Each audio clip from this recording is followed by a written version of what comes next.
आहे गुरु जी आहे गुरु आहे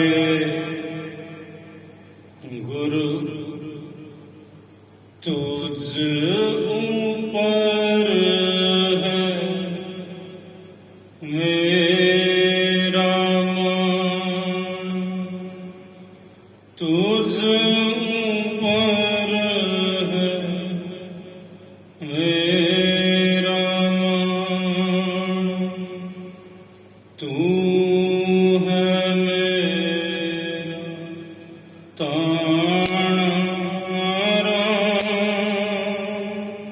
सुरत मत चतुराई तेरी, तू जाना है जाना,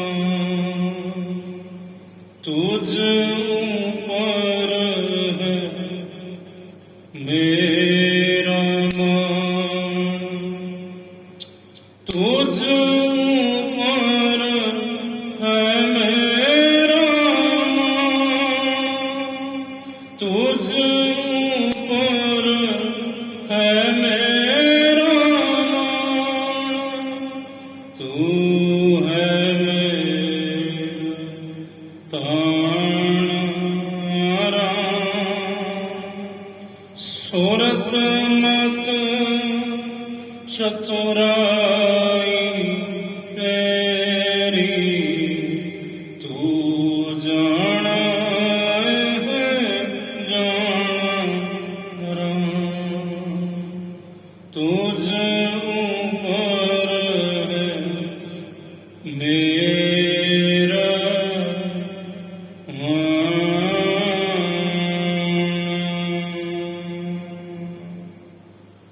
श्री नानक पद पंकज बंदना पंकज बंदन, सिमरा अंगद देव निकंदन, दोख निकंदन,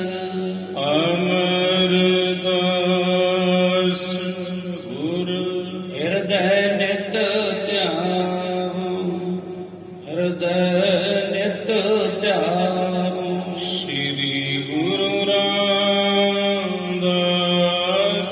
गुण गावो, श्री अर्जन विघ्नन के नासक, विघ्नन के नासक, श्री हर गोविंद शुभ सुमत प्रकाशक, श्री हर राय नमोकार जोरी, नमोकार जोरी, गुर हर कृष्ण मनायो बहोरी, तेग बहादुर परम कृपाला, परम कृपाला, श्री गुरु गोविंद सिंह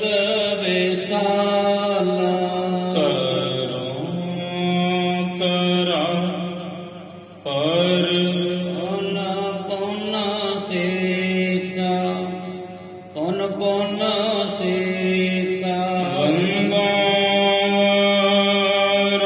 वार जगदीशा, जाम मूर्त ज्ञान है, माणिक भगत राग, श्री गुरु ग्रंथ साहिब युक्त, बंदा हरि अनुराग, गुर का शब्द कमाए जिन जित ਕੀਤੇ ਪੰਜ ਵਿਕਾਰ ਤਿੰਨ ਸੰਤਨ ਕੋ ਵੰਦਨਾ ਸੀਸ ਚਰਨ ਅਵਤਾਰ ਏਕੰਕਾਰ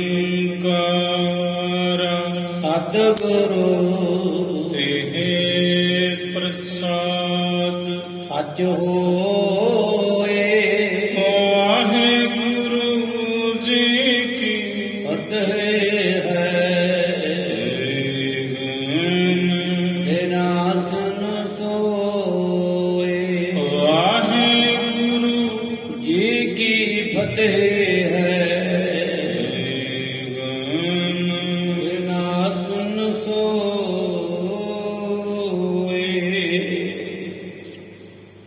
ਜੈ ਸਰਵੰਦੀ ਕੋਈ ਨਾ ਸਾਥਾ ਤੈ ਤੁਮ ਸਾਥ ਹੋਤ ਜਗਨਾਥਾ ਸਾਧ ਸੰਗਤ ਜੀ ਵਾਹਿਗੁਰੂ ਜੀ ਕਾ ਖਾਲਸਾ ਵਾਹਿਗੁਰੂ ਜੀ ਕੀ ਫਤਿਹ। ਸ਼ਰਵਣ ਕੀਤਾ ਆਪ ਜੀ ਨੇ ਕੱਲ ਚੱਲ ਰਹੀ ਇਸ ਲੜੀਵਾਰ ਸ੍ਰੀ ਗੁਰੂ ਨਾਨਕ ਪ੍ਰਕਾਸ਼ ਦੀ ਕਥਾ ਦੁਆਰਾ ਕਿਰਾਏ ਭੋਏ ਦੀ ਤਲਵੰਡੀ ਧੰਨ ਸ੍ਰੀ ਗੁਰੂ ਨਾਨਕ ਦੇਵ ਸਾਹਿਬ ਜੀ ਮਹਾਰਾਜ ਆਪਣੇ ਘਰੇ ਪਲੰਗ ਦੇ ਉੱਪਰ ਵਿਰਾਜੇ ਹੋਏ ਨੇ ਤੇ ਧੰਨ ਮਾਤਾ ਤ੍ਰਿਪਤਾ ਜੀ ਨੇ ਬਹੁਤ ਪ੍ਰਕਾਰ ਦੇ ਪਕਵਾਨ ਤਿਆਰ ਕੀਤੇ ਵੀ ਪੁੱਤਰ ਨਾਨਕ ਨੂੰ ਛਕਾਉਣੇ ਜੇ। ਤੇ ਮਾਤਾ ਜੀ ਨੇ ਦਾਸੀ ਤੁਲਸਾ ਨੂੰ ਕਿਹਾ ਕਿ ਤੁਲਸਾ ਜਾ ਪੁੱਤਰ ਨਾਨਕ ਨੂੰ ਸੱਦ ਕੇ ਲਿਆ, ਉਹ ਗਰਮ ਗਰਮ ਪ੍ਰਸ਼ਾਦਾ ਭੋਜਨ ਛਕਣ, ਪਕਵਾਨ ਛਕਣ, ਕਿਤੇ ਠੰਡੇ ਨਾ ਹੋ ਜਾਣ। ਦਾਸੀ ਤੁਲਸਾ ਗਈ ਤੇ ਕੀ ਤੱਕਿਆ, ਗੁਰੂ ਨਾਨਕ ਸਾਹਿਬ ਪਲੰਗ ਤੇ ਵਿਰਾਜੇ। ਸਾਹਿਬ ਨੇ ਆਪਣੇ ਪੂਰੇ ਤਨ ਦੇ ਉੱਪਰ ਇੱਕ ਚਾਦਰ ਲਈ ਤੇ ਮਹਾਰਾਜ ਜੀ ਦਾ ਇੱਕ ਮੁਬਾਰਕ ਚਰਨ, ਉਹਦਾ ਅੰਗੂਠਾ ਉਹ ਬਾਹਰ ਨਜ਼ਰ ਆ ਰਿਹਾ ਹੈ ਚਾਦਰ ਤੋਂ। ਦਾਸੀ ਤੁਲਸਾ ਨੇ ਸੋਚਿਆ ਕਿ ਸਾਹਿਬ ਸੱਚੇ ਪਾਤਸ਼ਾਹ ਕੀ ਪਤਾ ਕਿਹੜੀ ਮੌਜ ਵਿੱਚ ਨੇ, ਸਮਾਧੀ ਵਿੱਚ ਨੇ, ਕਿਵੇਂ ਨੇ, ਤੇ ਜੇ ਮੈਂ ਹਾਕ ਮਾਰਾਂਗੀ ਹੋ ਸਕਦਾ ਹੈ ਮਹਾਰਾਜ ਜੀ ਦੀ ਸਮਾਧੀ ਖੁੱਲ ਜਾਵੇ। ਕਿਉਂ ਨਾ ਇੱਕ ਕੰਮ ਕਰਾਂ, ਸਾਰੀ ਦੁਨੀਆ ਗੁਰੂ ਨਾਨਕ ਸਾਹਿਬ ਦੇ ਚਰਨ ਪਰਸਦੀ ਹੈ ਤੇ ਮੈਂ ਵੀ ਮਹਾਰਾਜ ਜੀ ਦੇ ਚਰਨ ਪਰਸ ਲਵਾਂ। ਉਹਨੇ ਸਾਹਿਬ ਸੱਚੇ ਪਾਤਸ਼ਾਹ ਜੀ ਦਾ ਮੁਬਾਰਕ ਚਰਨ ਦਾ ਅੰਗੂਠਾ ਜੀਵ ਨਾਲ ਸਪਰਸ਼ ਕੀਤਾ। ਕਵੀ ਸੰਤੋਖ ਸਿੰਘ ਜੀ ਤੇ ਭਾਈ ਬਾਲਾ ਜੀ ਕਹਿੰਦੇ, ਮਹਾਰਾਜ ਤੁਲਸਾ ਦਾਸੀ ਦੇ ਅੰਤਰ ਆਤਮੇ ਪ੍ਰਕਾਸ਼ ਹੋਇਆ, ਅੰਤਰਯਾਮਤਾ ਉਸ ਨੂੰ ਪ੍ਰਾਪਤ ਹੋਈ। ਤਿੰਨਾਂ ਭਵਨਾਂ ਵਿੱਚ ਜੋ ਵਰਤਾਰਾ ਵਰਤ ਰਿਹਾ ਹੈ ਉਹ ਜਾਣੂ ਹੋਈ। ਤੇ ਉਹਨੇ ਕੀ ਤੱਕਿਆ ਕਿ ਸਮੁੰਦਰ ਦੇ ਵਿੱਚ ਲਾਹੌਰ ਦਾ ਇੱਕ ਸ਼ਾਹੂਕਾਰ, ਮਨਸੁਖ ਉਹਦਾ ਨਾਮ ਹੈ, ਤੇ ਉਹਦਾ ਬੇੜਾ ਡਾਮਾਡੋਲ ਹੋਇਆ, ਉਹਦਾ ਜਹਾਜ਼। ਉਹਨੇ ਇਸ ਵਿਪਤਾ ਦੀ ਘੜੀ ਵਿੱਚ ਅਰਦਾਸ ਕੀਤੀ ਹੈ, ਗੁਰੂ ਨਾਨਕ ਸਾਹਿਬ ਹੁਣ ਤੁਸੀਂ ਹੀ ਮੇਰੀ ਸਹਾਇਤਾ ਕਰੋ, ਕਿਉਂਕਿ ਤੁਹਾਤੋਂ ਬਿਨਾਂ ਮੇਰੀ ਮਦਦ ਕਰਨ ਵਾਲਾ ਹੁਣ ਕੋਈ ਨਹੀਂ। ਇਹ ਸਭ ਕੁਝ ਤੁਲਸਾਂ ਦਾਸੀ ਨੂੰ ਅੰਤਰਾਤਮੇ ਚਾਨਣ ਹੋਇਆ, ਪ੍ਰਕਾਸ਼ ਹੋਇਆ ਕੀ ਤੱਕਦੀ ਹੈ। ਜੈ ਸਰਵੰਦੀ ਕੋਈ ਨਾ ਉਹ ਸਾਥਾ। ਸੁਣ ਰਹੀ ਹੈ ਵੀ ਜਿਹੜਾ ਮਨ ਸੁਖ ਹੈ ਉਹ ਇੰਜ ਬੇਨਤੀਆਂ ਕਰਦਾ ਹੈ, ਜਗਤ ਦੇ ਮਾਲਕਾ ਮੇਰੇ ਸਤਿਗੁਰੂ ਗੁਰੂ ਨਾਨਕ ਸਾਹਿਬ, ਜਿੱਥੇ ਕੋਈ ਸੰਬੰਧੀ ਕੋਈ ਪਰਿਵਾਰ ਦਾ ਜੀ ਸਹਾਈ ਨਹੀਂ ਹੁੰਦਾ, ਤੈ ਤੁਮ ਸਾਥ ਹੋਤ ਜਗਨਾਥਾ। ਉੱਥੇ ਤੁਸੀਂ ਹੀ ਬੋੜਦੇ ਹੋ, ਸਹਾਈ ਹੁੰਦੇ ਹੋ, ਨਾਲ ਹੁੰਦੇ ਹੋ ਇਸ ਜੀਵ ਦੇ ਹੈ ਜਗਤ ਦੇ ਮਾਲਕ ਮੇਰੇ ਸਤਿਗੁਰੂ ਗੁਰੂ ਨਾਨਕ ਸਾਹਿਬ ਜੀ। ਤੀਲ ਸੰਗਲਾ ਦੀਪ ਪੁਚਾਵਨ। ਹੁਣ ਕਿਰਪਾ ਕਰੋ ਸਤਿਗੁਰੂ, ਮੇਰਾ ਇਹ ਡਾਵਾਂ ਡੋਲ ਜਹਾਜ਼ ਇਹਨੂੰ ਕਿਨਾਰੇ ਲਾ ਦਿਓ, ਮੈਨੂੰ ਸੰਗਲਾ ਦੀਪ ਪਹੁੰਚਾ ਦਵੋ ਜੀ। ਕਰੋ ਜਹਾਜ ਭਗਤ ਮਨ ਭਾਵਨ। ਤੁਸੀਂ ਭਗਤਾਂ ਦੇ ਮਨ ਨੂੰ ਭਾਉਂਦੇ ਹੋ ਤੇ ਮਹਾਰਾਜ ਕਿਰਪਾ ਕਰੋ, ਮੇਰੀ ਅਰਦਾਸ ਹੈ ਤੁਹਾਡੇ ਚਰਨਾਂ ਵਿੱਚ ਇਸ ਦੁੱਖ ਦੀ ਘੜੀ ਵਿੱਚ ਮੇਰੀ ਸਹਾਇਤਾ ਕਰੋ, ਮੇਰਾ ਬੇੜਾ ਬੰਨੇ ਲਾਵੋ ਜੀ।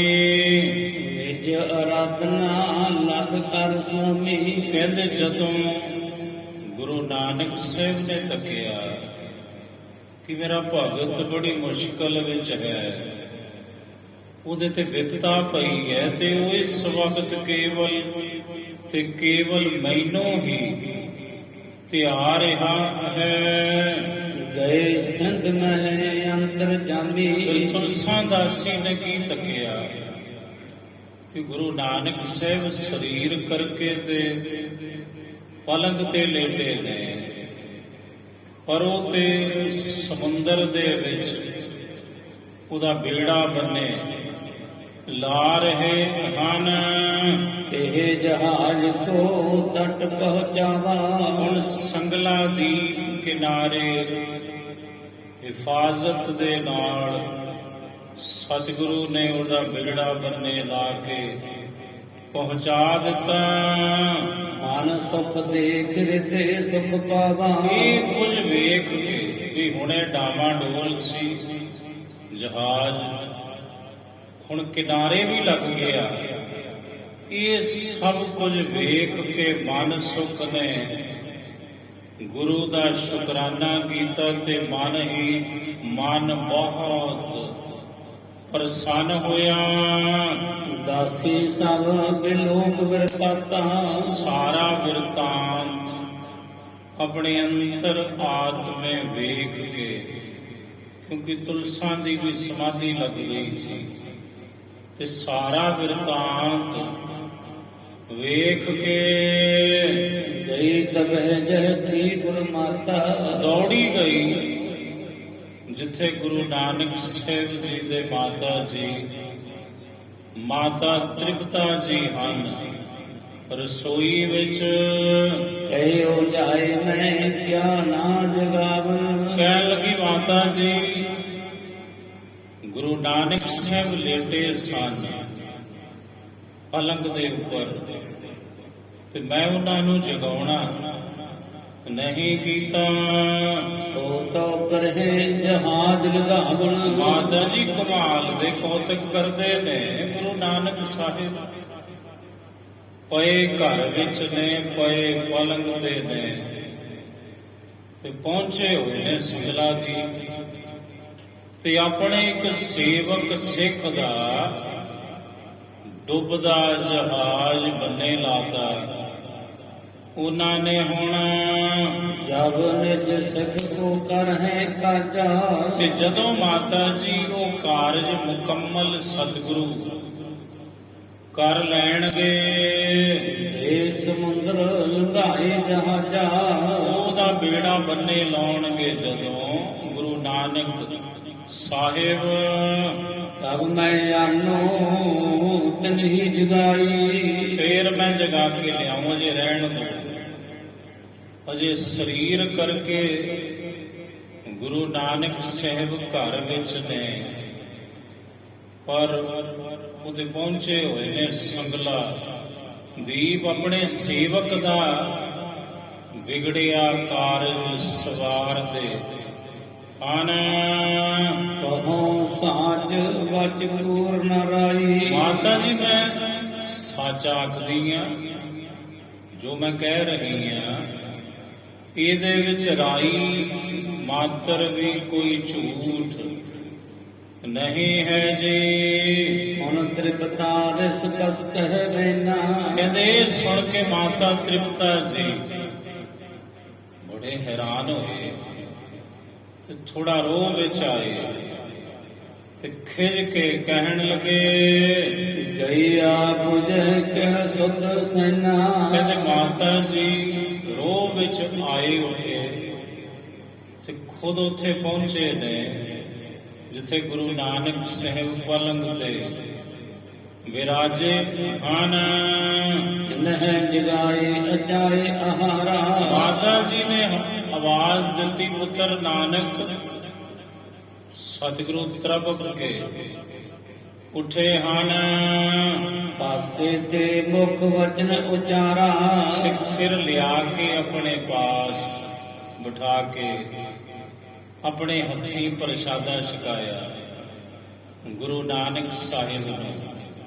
ਜਦੋਂ ਸਤਿਗੁਰੂ ਜੀ ਨੇ ਪ੍ਰਸ਼ਾਦਾ ਛਕ ਲਿਆ, ਤਮਾਮ ਪਕਵਾਨ ਛਕੇ, ਤਾਂ ਬਾਅਦ ਵਿੱਚ ਪੁੱਤਰ ਦੇ ਹੱਥ ਧੁਆ ਕੇ ਮਾਤਾ ਜੀ ਇੰਝ ਕਹਿੰਦੇ ਹਨ, ਸੁਣੋ ਪੁੱਤਰ ਲਖ ਦਸਾ ਤੁਮਾਰੀ। ਕਹਿਣ ਲੱਗੇ ਪੁੱਤਰ ਸੁਣੋ, ਤੁਹਾਡੀ ਜਿਹੜੀ ਦਸ਼ਾ ਹੈ ਉਹ ਜਾਣ ਕੇ ਦਾਸੀ ਭੀ ਮੁਝ ਹਸੀ ਉਚਾਰੀ। ਆ ਵੇਖ ਪੁੱਤਰ ਨਾਨਕ, ਆ ਦਾਸੀ ਤੁਲਸਾਂ ਵੀ ਮੈਨੂੰ ਮਖੌਲ ਕਰਦੀ ਹੈ, ਠੱਠਾ ਕਰਦੀ ਹੈ, ਹਾਸਾ ਕਰਦੀ ਹੈ ਮੇਰੇ ਨਾਲ।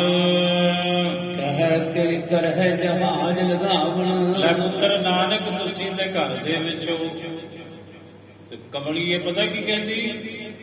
ਇਹ ਕਹਿੰਦੀ ਗੁਰੂ ਨਾਨਕ ਸਾਹਿਬ ਸੰਗਲਾ ਦੀਪ ਸਮੁੰਦਰ ਦੇ ਵਿੱਚ ਹਨ। ਮੈਂ ਜਾਤੇ ਮੈਂ ਕਰੋ ਜਗਾਵਣ। ਇਹ ਕਹਿੰਦੀ ਇਸ ਕਰਕੇ ਮੈਂ ਜਗਾਉਂਦੀ ਨਹੀਂ।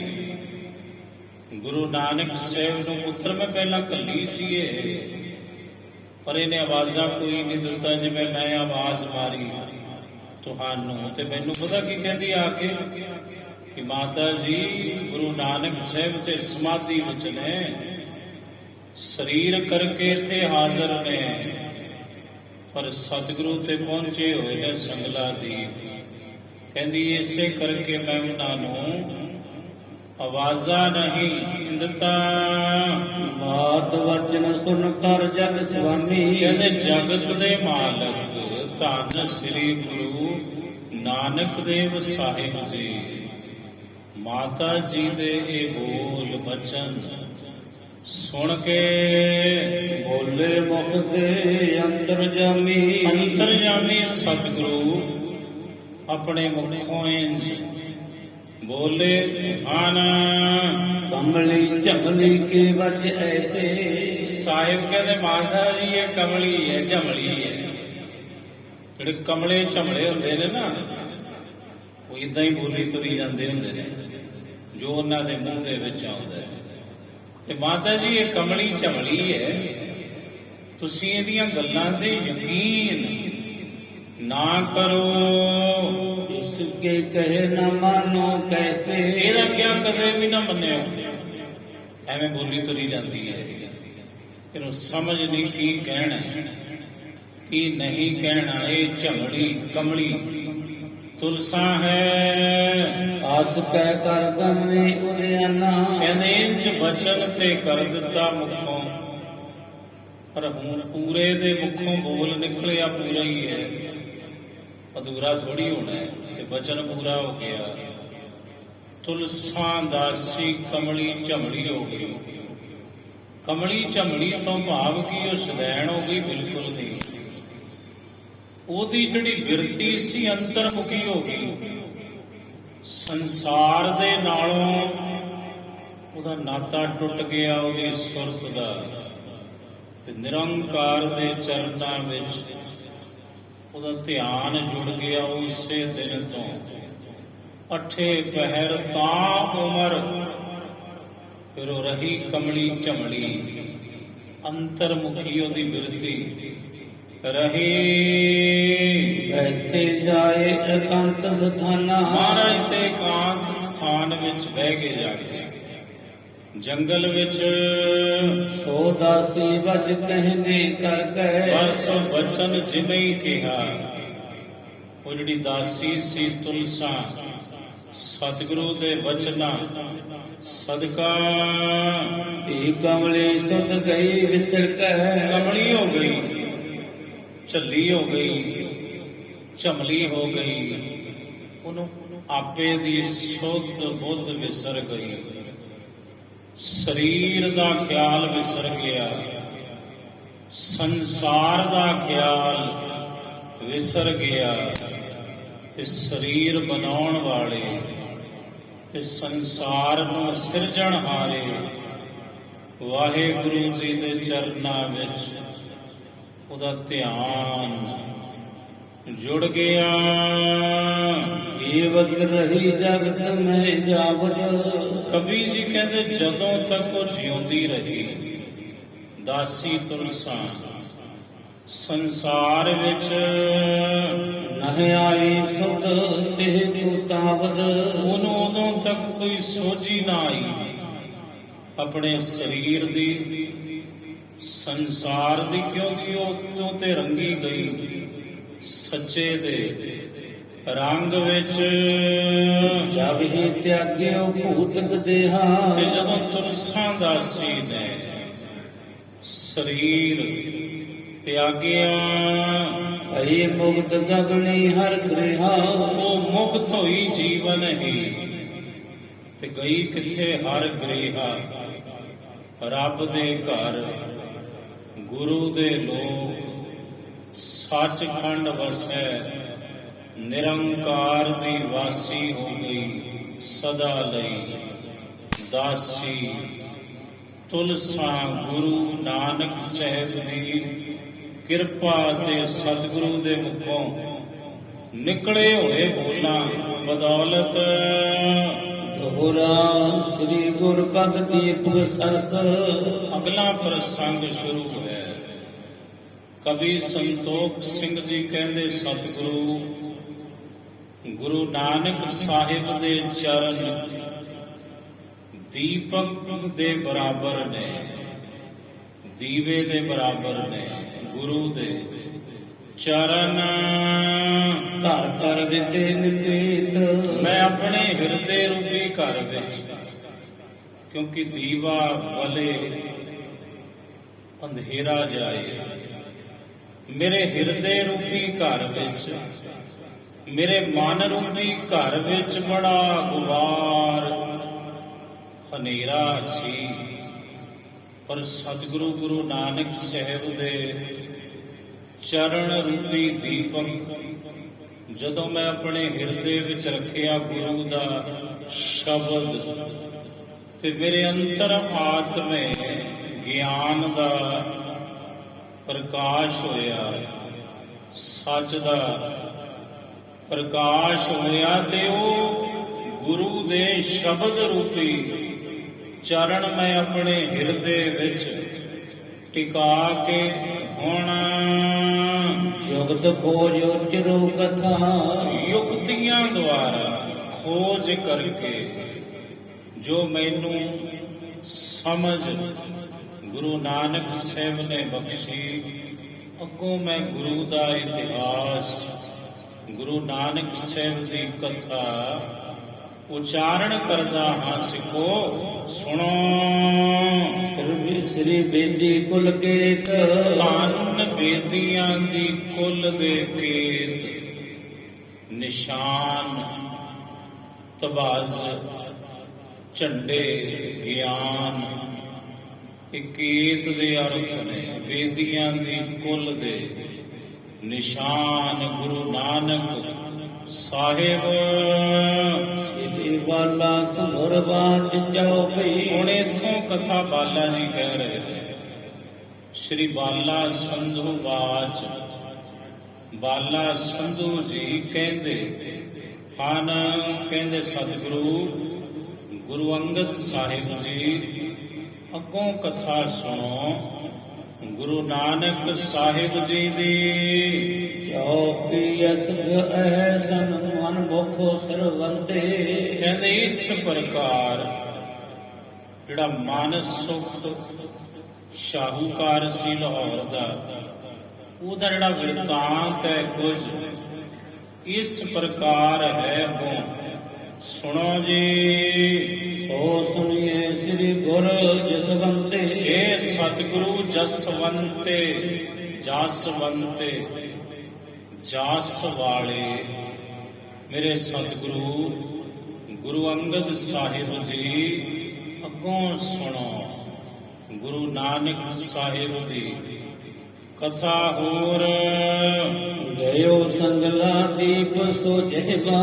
ਹੁਣ ਸਤਿਗੁਰੂ ਗੁਰੂ ਨਾਨਕ ਸਾਹਿਬ ਦਾ ਥਾਪੜਾ ਲੈ ਕੇ, ਬਖਸ਼ਿਸ਼ ਲੈ ਕੇ, ਜਿਹੜਾ ਲਾਹੌਰ ਦਾ ਸ਼ਾਹੂਕਾਰ ਸੀ ਮਨ ਸੁਖ, ਉਹਨੇ ਸਮਾਨ ਲੱਦਿਆ ਤੇ ਜਹਾਜ਼ ਦੇ ਵਿੱਚ ਬਹਿ ਕੇ, ਉਹ ਸਮੁੰਦਰੀ ਬੇੜੇ 'ਚ ਬਹਿ ਕੇ ਸੰਗਲਾ ਦੀਪ ਪਹੁੰਚਿਆ।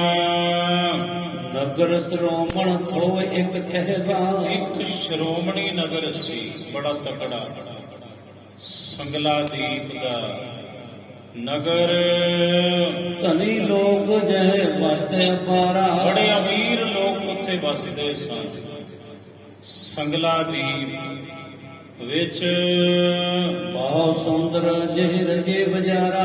ਬੜੇ ਸੋਹਣੇ ਬਾਜ਼ਾਰ ਰਚੇ ਹੋਏ ਸਨ। ਸੰਗਲਾ ਦੀਪ ਵਿੱਚ ਮਨ ਸੁਖ ਲੈ ਵਨਜ ਵਿੱਚ ਸਗਰਾ। ਮਨ ਸੁਖ ਆਪਣੇ ਵਪਾਰ ਦੀ ਸਾਰੀ ਸਮਗਰੀ ਲੈ ਕੇ ਪ੍ਰਾਪਤ ਭਇਓ ਜਾਏ ਤਿਹ ਨਗਰਾ। ਉਸ ਨਗਰ ਵਿੱਚ ਪਹੁੰਚ ਗਿਆ। ਸੰਗਲਾ ਦੀਪ ਵਿੱਚ ਉਤੋ ਜਹਾਂ ਸਿਵ ਨਾਮ ਭੁਲਾ ਭੁਆਲਾ। ਉਸ ਸਮੇਂ ਸੰਗਲਾ ਦੀਪ ਦਾ ਜਿਹੜਾ ਰਾਜਾ ਸੀ, ਉਹਦਾ ਨਾਮ ਸੀ ਰਾਜਾ ਸ਼ਿਵਨਾਭ। ਕਰਮ ਧਰਮ ਮਹਿ ਚਲਤ ਵਿਸਾਲਾ। ਬੜਾ ਕਰਮ ਧਰਮ ਦੇ ਵਿੱਚ ਪਰਪੱਕ ਸੀ ਉਹ, ਆਪਣੇ ਬੜਾ ਪ੍ਰਚਲਿਤ ਸੀ ਵੀ ਬੜਾ ਕਰਮੀ ਧਰਮੀ ਰਾਜਾ ਹੈ। ਰਾਜਾ ਸ਼ਿਵਨਾਭ ਸਾਲ ਗ੍ਰਾਮ ਉਪਾਸਨ ਰੱਖੈ। ਉਹ ਮੂਰਤੀ ਪੂਜਕ ਸੀ। ਪਹਿਲਾਂ ਗੁਰੂ ਨਾਨਕ ਸਾਹਿਬ ਦਾ ਸਿੱਖ ਬਣਨ ਤੋਂ ਪਹਿਲਾਂ ਉਹ ਮੂਰਤੀ ਦੀ ਉਪਾਸਨਾ ਕਰਦਾ ਸੀ, ਠਾਕੁਰ ਦੀ ਪੂਜਾ ਕਰਦਾ ਸੀ। ਬ੍ਰਤ ਇਕਾਦਸੀ ਕਰ ਅਵਲਖੈ। ਤੇ ਇਕਾਦਸ਼ੀ ਦਾ ਬ੍ਰਤ ਰੱਖਦਾ ਹੁੰਦਾ ਸੀ। ਉਹਦੀ ਅਭਿਲਾਖਾ ਸੀ ਵੀ ਇਕਾਦਸ਼ੀ ਦਾ ਬ੍ਰਤ ਰੱਖਣਾ ਹੀ ਰੱਖਣਾ ਹੈ। ਮੈਂ ਸਰਬ ਨਗਰ ਨਰ ਰਹਿਤ ਅਰਸਨਾ। ਸੰਗਲਾ ਦੀਪ ਦੇ ਜਿਤਨੇ ਲੋਕ ਸਨ, ਜਿਹੜੀ ਪਰਜਾ ਸੀ, ਸਾਰੀ ਪਰਜਾ ਨੂੰ ਹੁਕਮ ਸੀ ਰਾਜੇ ਸ਼ਿਵਨਾਭ ਦਾ ਵੀ ਤੁਸਾਂ ਸਾਰਿਆਂ ਨੇ ਵਰਤ ਰੱਖਣਾ ਹੈ ਇਕਾਦਸ਼ੀ ਦਾ। ਇਹ ਦਿਨ ਕੋਈ ਨਾ ਕਰਹਿ ਅਸਨਾ। ਇਕਾਦਸ਼ੀ ਦਾ ਜਿਹੜੇ ਵਰਤ ਰੱਖਦੇ ਨੇ ਉਸ ਦਿਨ ਕੋਈ ਭੋਜਨ ਇਤਿਆਦਿਕ ਨਹੀਂ ਖਾਂਦੇ। ਉਹਦਾ ਹੁਕਮ ਸੀ ਪੂਰੇ ਨਗਰ ਵਿੱਚ ਬਈ ਇਕਾਦਸ਼ੀ ਵਾਲੇ ਦਿਨ ਮੇਰੇ ਰਾਜ ਵਿੱਚ, ਮੇਰੇ ਨਗਰ ਵਿੱਚ ਕਿਸੇ ਦੇ ਘਰੇ ਵੀ ਭੋਜਨ ਤਿਆਰ ਨਹੀਂ ਹੋਵੇਗਾ। ਭਾਨ ਉਦੇ ਤੇ ਕਰਹਿ ਸਨਾਨਾ। ਕਰਦਾ ਕੀ ਸੀ, ਜਦੋਂ ਸੂਰਜ ਚੜ੍ਹਦਾ ਸੀ, ਸੂਰਜ ਉਦੇ ਹੁੰਦਾ ਸੀ, ਤਾਂ ਰਾਜਾ ਸ਼ਿਵਨਾਭ ਇਸ਼ਨਾਨ ਕਰਦਾ ਸੀ ਤਿਲਕ ਲਗਾਵੇ ਤਨ ਵਿਦ ਨਾਨਾ। ਤੇ ਨਾਨਾ ਪ੍ਰਕਾਰ ਦੇ ਤਿਲਕ ਉਹ ਆਪਣੇ ਤਨ ਦੇ ਉੱਪਰ, ਸਰੀਰ ਦੇ ਉੱਪਰ ਲਗਾਉਂਦਾ ਸੀ। ਆਸ ਪ੍ਰਕਾਰ ਕੀ ਰੀਤ ਰਿਸਾ। ਇਸ ਪ੍ਰਕਾਰ ਦੀ ਉਹਦੀ ਰੀਤੀ ਸੀ। ਰਾਜੇ ਸ਼ਿਵ ਨਾਭ ਦੀ ਆਪ ਕਰਹਿ ਕੇ ਦੇਸ ਨਿਦੇਸਾ। ਆਪ ਉਹ ਵਰਤ ਰੱਖਦਾ ਸੀ, ਪੂਰੇ ਦੇਸ਼ ਵਿੱਚ ਉਹਦਾ ਨਿਦੇਸ਼ਾ ਸੀ, ਉਹਦਾ ਹੁਕਮ ਸੀ ਵੀ ਸਭਨਾ ਨੇ ਜੋ ਕੁਝ ਮੈਂ ਕਰਦਾ ਉਹੀ ਤੁਸਾਂ ਕਰਨਾ ਏ। ਤੇ ਪੁਰ ਪ੍ਰਵਸਿਓ ਮਨ ਮੁਖ ਜਾਈ। ਮਨ ਸੁਖ ਇਕਾਦਸ਼ੀ ਦਾ ਦਿਨ ਸੀ, ਜਦੋਂ ਭਾਈ ਮਨ ਸੁਖ ਸੰਗਲਾ ਦੀਪ ਨਗਰ ਵਿੱਚ ਪਹੁੰਚਦੇ ਹਨ। ਸਰਬ ਵਣਜ ਕੀ ਸੌਜ ਲਵਾਈ। ਉਹਨੇ ਸਾਰੀ ਜਿਹੜੀ ਵਣਜ ਵਪਾਰ ਦੀ ਸਮਗਰੀ ਸੀ ਇੱਕ ਥਾਂ ਤੇ ਉਹ ਟਿਕਾਈ। ਡੇਰਾ ਕੀਨ ਥਾਈ ਸੁਭ ਦੇਖੀ। ਉਹਨੇ ਇੱਕ ਥਾਂ ਵੇਖ ਕੇ ਉੱਥੇ ਆਪਣਾ ਟਿਕਾਣਾ ਕੀਤਾ। ਭਾਈ ਮਨ ਸੁਖ ਨੇ ਜਿਸ ਮੈਂ ਸਿੱਖੀ ਰੀਤ ਵਸਿੱਖੀ। ਹੁਣ ਉਹ ਗੁਰੂ ਨਾਨਕ ਸਾਹਿਬ ਦਾ ਸਿੱਖ ਸੀ, ਮਹਾਰਾਜ ਦੇ ਚਰਨਾਂ ਦਾ ਭੋਰਾ ਸੀ ਉਹ, ਤੇ ਸਿੱਖੀ ਦੀ ਮਰਿਆਦਾ ਉਹਦੇ ਅੰਦਰ ਭਰੀ ਪਈ ਸੀ। ਗੁਰੂ ਦੀ ਕਿਰਪਾ ਸਦਕਾ ਸ੍ਰੀ ਨਾਨਕ ਦੇ ਆਏ ਸਪਰਾਹੀ। ਕਹਿੰਦੇ ਗੁਰੂ ਨਾਨਕ ਸਾਹਿਬ ਨੇ ਜੋ ਹੁਕਮ ਕੀਤਾ ਸੀ ਮਨ ਸੁਖ ਨੂੰ, ਉਹ ਗੁਰੂ ਦੇ ਹੁਕਮ ਤੇ ਪਹਿਰਾ ਦਿੰਦਾ ਸੀ, ਤੇ ਜੋ ਗੁਰੂ ਨੇ ਦੱਸਿਆ ਸੀ ਕਰਨ ਨੂੰ ਉਹ ਕੁਝ ਕਰਦਾ ਸੀ। ਉਹਦਾ ਇਹ ਨੇਮ ਸੀ। ਨਿਤ ਪ੍ਰਤ ਕਰਹਿ ਤਿਉ ਨਿਰਵਾਹੀ। ਉਵੇਂ ਨਿਰਵਾਹ ਕਰ ਰਿਹਾ ਸੀ ਨਿਤਾ ਪ੍ਰਤੀ। ਸਵਾ ਜਾਮ ਨਿਸ ਕਰੇ ਸਨਾਨਾ। ਸਵਾ ਪਹਿਰ ਜਦੋਂ ਰਾਤ ਬਾਕੀ ਰਹਿ ਜਾਂਦੀ ਸੀ, ਅੰਮ੍ਰਿਤ ਵੇਲੇ ਉਹ ਗੁਰੂ ਦਾ ਸਿੱਖ ਸੀ ਭਾਈ ਮਨ ਸੁਖ ਸ਼ਾਹੂਕਾਰ। ਉਹ ਅੰਮ੍ਰਿਤ ਵੇਲੇ ਇਸ਼ਨਾਨ ਦਾ ਧਾਰਨੀ ਸੀ। ਇੱਕ ਮਨ ਕਰਹਿ ਕੀਰਤਨ ਗਾਨਾ। ਇੱਕ ਮਨ ਇੱਕ ਚਿਤ ਹੋ ਕੇ ਉਹ ਗੁਰੂ ਦੀ ਸਿਫਤ ਸਲਾਹ, ਪਰਮੇਸ਼ਰ ਦੀ ਸਿਫਤ ਸਲਾਹ ਗਾਇਨ ਕਰਦਾ ਸੀ, ਬਾਣੀ ਪੜ੍ਹਦਾ ਸੀ, ਸ਼ਬਦ ਦੀ ਆਰਾਧਨਾ ਕਰਦਾ ਸੀ, ਨਾਮ ਜਪਦਾ ਸੀ। ਗੁਰ ਕੇ ਸ਼ਬਦ ਅਦਕ ਲਿਖ ਲੀਨੇ। ਗੁਰੂ ਦੇ ਸ਼ਬਦ ਉਹਨੇ ਬੜੇ ਕੰਠ ਕੀਤੇ ਹੋਏ ਸਨ। ਹੁਣ ਤੇ ਇੱਕ ਸ਼ਬਦ ਪੜ੍ਹਨਾ ਪੈ ਜਾਵੇ ਕਿਤੇ ਕੀਰਤਨ ਦਾ, ਮੋਬਾਈਲ ਹੈ ਸਾਹਮਣੇ ਹੁੰਦੇ ਨੇ, ਇੱਕ ਸ਼ਬਦ ਨਹੀਂ ਚੇਤੇ ਹੁੰਦਾ ਸਾਨੂੰ। ਤੇ ਸਿੱਖ ਤੇ ਬਾਣੀ ਐਸੀ ਕੰਠ ਕਿ ਪੂਰੇ ਗੁਰੂ ਗ੍ਰੰਥ ਸਾਹਿਬ ਜੀ ਕੰਠ ਐਸੇ ਐਸੇ ਸਿੱਖ ਹੋਏ ਨੇ। ਆ ਤੁਹਾਡੇ ਨੇੜੇ ਹੈ ਨਾਭਾ, ਭਾਈ ਕਾਨ ਸਿੰਘ ਜੀ ਨਾਭਾ, ਉਹਨਾਂ ਦੇ ਪਿਤਾ ਜੀ ਇੱਕ ਚੌਂਕੜੇ ਦੇ ਵਿੱਚ ਸ੍ਰੀ ਅਖੰਡ ਪਾਠ ਸਾਹਿਬ ਕਰਦੇ ਰਹੇ। ਬਾਣੀ ਬੜੀ ਕੰਠ ਸੀ ਉਹਨਾਂ ਨੂੰ। ਪੁਰਾਤਨ ਸਿੱਖ ਬਾਣੀ ਕੰਠ ਬਹੁਤ ਕਰਦੇ ਸਨ। ਹੁਣ ਇੱਕ ਸ਼ਬਦ ਪੜ੍ਹਨਾ ਪਵੇ ਤਾਂ ਵੀ ਮੋਬਾਈਲ ਤੇ ਲੱਭਦੇ, ਲੱਭੋ ਕਿੱਥੇ ਹੈ ਸ਼ਬਦ, ਉਹ ਫਿਰ ਕਦੇ ਇੱਧਰ ਹੋ ਜਾਂਦੇ ਕਦੇ ਉੱਧਰ ਹੋ ਜਾਂਦੇ। ਹੁਣ ਬਾਣੀ ਕੰਠ ਸੀ ਸਿੱਖ ਨੂੰ। ਅਡੈ ਪ੍ਰੇਮ ਕਰ ਚਿਤ ਹਿਤ ਜਿਨੇ। ਪ੍ਰੇਮ ਦੇ ਸਹਿਤ ਰੋਚਿਤ ਦੇ ਕੇ, ਕਿਉਂਕਿ ਬਾਣੀ ਕੰਠ ਸੀ। ਜਦੋਂ ਬਾਣੀ ਕੰਠ ਹੋਵੇਗੀ ਫਿਰ ਪੜਿਆ ਹੋਇਆ ਸ਼ਬਦ ਜਿਹੜਾ ਹੈ ਉਹਦੇ ਚ ਇਕਾਗਰਤਾ ਬੜੀ ਬਣੇਗੀ। ਤੇ ਜੇ ਕੰਠ ਨਾ ਹੋਵੇ ਫਿਰ ਇਕਾਗਰਤਾ ਨੂੰ ਸਮਾਂ ਲੱਗਦਾ ਹੈ। ਬੜੇ ਪ੍ਰੇਮ ਸਹਿਤ ਉਹ ਪੜਦਾ ਸੀ। ਹੋਰ ਭਈ ਪੰਚਾਮ੍ਰਿਤ ਕਰਕੇ। ਤੇ ਫਿਰ ਉਹਦਾ ਨਿਯਮ ਸੀ, ਦਿਨ ਚੜੇ ਆਪਣੇ ਨੇਮ ਤੋਂ ਉਪਰੰਤ, ਬਾਣੀ ਪੜਨ ਤੋਂ ਉਪਰੰਤ, ਅਭਿਆਸ ਕਰਨ ਤੋਂ ਉਪਰੰਤ ਉਹ ਨਿਤਾ ਪ੍ਰਤੀ ਕੜਾ ਪ੍ਰਸ਼ਾਦੀ ਦੇਗ ਵੀ ਸਜਾਉਂਦਾ ਸੀ, ਭਾਵੇਂ ਆਪਣੇ ਘਰੇ ਤੇ ਭਾਵੇਂ ਜਿੱਥੇ ਬਾਹਰ ਹੈ।